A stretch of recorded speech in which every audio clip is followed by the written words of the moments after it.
নমস্কার, দেখছেন কলকাতা টিভি। সঙ্গে রয়েছে আমি স্বর্ণালী। শুরু করছি সংবাদ সারাদিনের শুরুতেই যে খবরের দিকে নজর রাখবো, ফিরহাদের বক্তব্য নিয়ে আসরে বিজেপির আইটি সেল।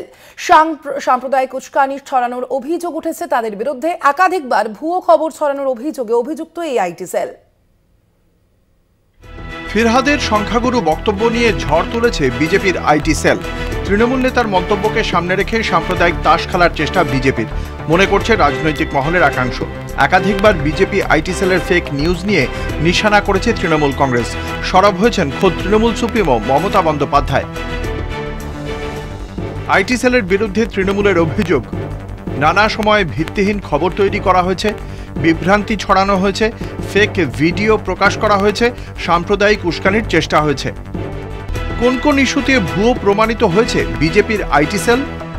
দিল্লিতে কৃষক আন্দোলনের সময় কৃষকদের ধনী খালিস্তানি বলে দাগিয়ে দিয়েছিল আইটি সেল। কর ফাঁকি দিতে আন্দোলন করার অভিযোগও তোলা হয় কৃষকদের বিরুদ্ধে, যদিও পরবর্তীতে সেই অভিযোগের কোনো ভিত্তি মেলেনি।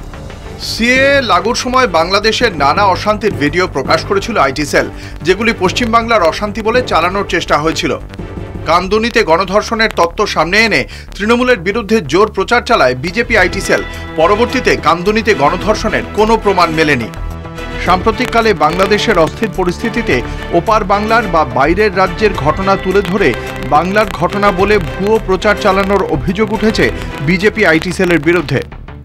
রাজ্য বিজেপি যদিও ফেক নিউজ নিয়ে তৃণমূলের অভিযোগকে পাত্তা দিতে নারাজ। রাজনীতিতে সোশ্যাল মিডিয়ার গুরুত্ব দিনের পর দিন বাড়ছে, তা নিয়ে সন্দেহ নেই। তবে ভুয়ো খবরের আইটি সেল রাজনীতিকে ক্রমশ দূষিত ও ক্ষতিগ্রস্ত করছে বলেই মত রাজনৈতিক মহলের। কলকাতা টিভি।